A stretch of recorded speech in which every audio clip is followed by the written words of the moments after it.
बिहार में सत्ता के संग्राम के लिए दिग्गजों ने पूरी ताकत झोंक दी है। विधानसभा चुनाव से पहले रैलियों का रैला सज गया है। एक के बाद एक अलग अलग पार्टियों की रैलियों की गूंज बिहार में गूंज रही है। सभी की कोशिश है कि इस बार फिर से उनकी सरकार बने। एनडीए की कोशिश है कि विकास के नाम पर जनता हमें वोट देगी। तो वहीं महागठबंधन का कहना है कि अब बदलाव आएगा। बिहार की रणभूमि में देश के गृह मंत्री अमित शाह, रक्षा मंत्री राजनाथ सिंह और उत्तर प्रदेश के मुख्यमंत्री योगी आदित्यनाथ के साथ साथ हरियाणा के मुख्यमंत्री नायब सिंह सैनी ने भी कमान संभाली है।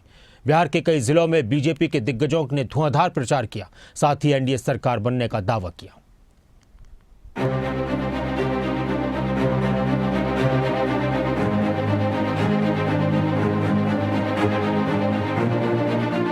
बिहार में विधानसभा चुनाव के लिए दिग्गजों ने पूरी ताकत झोंक दी है। बिहार में विधानसभा चुनाव से ठीक पहले रैलियों का रैला लगातार सज रहा है। बिहार के रण में बीजेपी की ओर से अमित शाह, राजनाथ सिंह और उत्तर प्रदेश के मुख्यमंत्री योगी आदित्यनाथ ने मोर्चा संभाला हुआ है। हरियाणा के मुख्यमंत्री नायब सैनी भी इसी लिस्ट में शामिल है। स्टार प्रचारक के तौर पर मुख्यमंत्री नायब सैनी ने भी विरोधियों को जमकर कोसा। बिहार के कई जिलों में बीजेपी के दिग्गजों ने धुआंधार प्रचार किया। साथ ही बिहार में एनडीए की सरकार बनाने का दावा किया गया। बिहार के विधानसभा चुनाव को लेकर सभी राजनीतिक दलों ने प्रचार में अपनी पूरी ताकत झोंक दी है। बीजेपी की ओर से बिहार में एक साथ कई दिग्गज चुनावी प्रचार में लगे हुए हैं। अमित शाह से लेकर राजनाथ सिंह तक बड़े नेताओं ने बिहार में अलग अलग जिलों में चुनावी जनसभा को संबोधित करते हुए ये दावा कर दिया है कि एक बार फिर से सरकार नीतीश की और मोदी की ही बनेगी। बिहार में राजनाथ सिंह ने एक दिन में 3 जनसभा को संबोधित किया, तो वहीं केंद्रीय गृह मंत्री अमित शाह ने 3 जनसभाओं को संबोधित करके अपने दावे पेश किए। बिहार के रण में दिग्गजों का प्रचार किस तरह से देखा जा रहा है, आइए उसकी एक जानकारी आपके सामने रखते हैं। बिहार में अमित शाह ने 3 जगह जनसभाएं की। राजनाथ सिंह ने भी 3 जनसभाओं को संबोधित किया। मुख्यमंत्री योगी आदित्यनाथ ने भी बिहार में 3 जनसभाओं को संबोधित किया है। अमित शाह ने अलीनगर, समस्तीपुर, बेगूसराय में जनसभाएं की। राजनाथ सिंह ने दरभंगा, पटना और सारण में जनसभा की। योगी आदित्यनाथ ने सिवान, भोजपुर और बक्सर में रैलियां की। रक्षा मंत्री राजनाथ सिंह और गृह मंत्री अमित शाह ने रैलियों के माध्यम से महागठबंधन पर खूब निशाना साधा और बिहार में एक बार फिर से एनडीए की सरकार बनने का दावा पेश किया। ये महागठबंधन बिहार का भला कर सकता है क्या? जरा जोर से बोलो, कर सकता है क्या? बिहार का भला केवल और केवल नीतीश कुमार और नरेंद्र मोदी की जोड़ी कर सकती है। नीतीश कुमार, यहां ढेर सारे युवा हैं। सभी युवा राजनीति में आना चाहते हैं।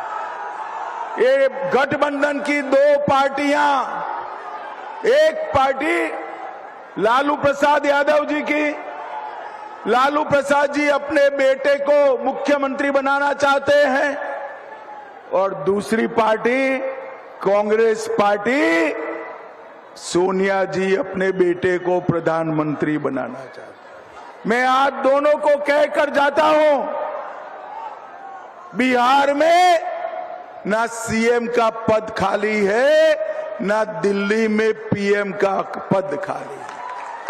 बिहार में नीतीश कुमार जी सीएम बनकर बैठे हैं और लालू जी, सोनिया जी दिल्ली में नरेंद्र मोदी जी प्रधानमंत्री बनकर बैठे हैं। आपका नंबर नहीं लगना है। आपने देखा यहां पर राजद के लोगों ने किस तरीके से बिहार को केवल हिंदुस्तान में ही नहीं बल्कि सारी दुनिया में बदनाम किया। क्या क्या आरोप लगते हैं? जो यहां का मुख्यमंत्री रह चुका हो उसको वर्षों तक जेल की हवा खानी पड़ती है। क्या हर बिहारवासी का इससे मस्तक नीचा नहीं होता?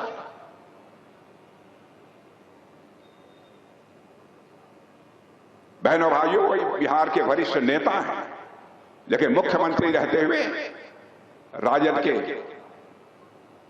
उन नेताओं ने जो कुछ भी किया, आज पूरे परिवार के ऊपर भ्रष्टाचार का आरोप लगा हुआ है। मैं समझता हूं कि यह बहुत बड़ी वेदना का विषय है, केवल आपके लिए ही नहीं। मनुष्य जीवन में सभी चीजों से समझौता कर सकता है मेरे बहनों भाइयों, लेकिन मान सम्मान स्वाभिमान से कभी समझौता नहीं कर सकता है। क्या आपको नहीं लगता है कि बिहार के बाहर आप जाते होंगे तो आपसे कोई कहता होगा कि वहां के जो मुख्यमंत्री रह चुके हैं 15 वर्षों तक, चारा घोटाले में उन्हें जेल की हवा खानी पड़ रही है, परिवार के सभी सदस्यों पर भ्रष्टाचार के आरोप लगे हैं, क्या आपका यह सब सुनकर मस्तक ऊंचा होता है कि मस्तक नीचा होता है?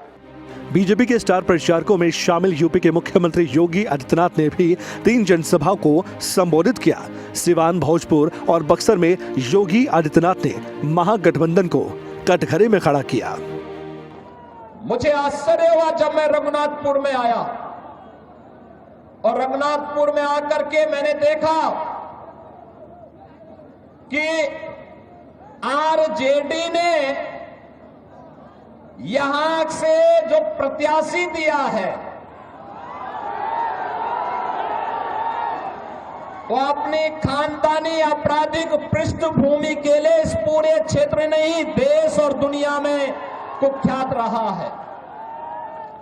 नाम भी देखो ना, जैसा नाम वैसा काम,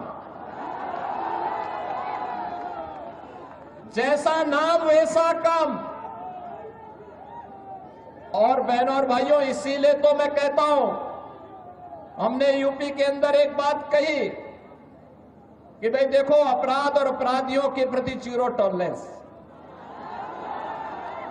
और जीरो टॉलरेंस के तहत आज आप देख रहे होंगे आरजेडी और उनके लोग आज भी अयोध्या में श्री राम जन्मभूमि पर भगवान राम के मंदिर का विरोध कर रहे हैं।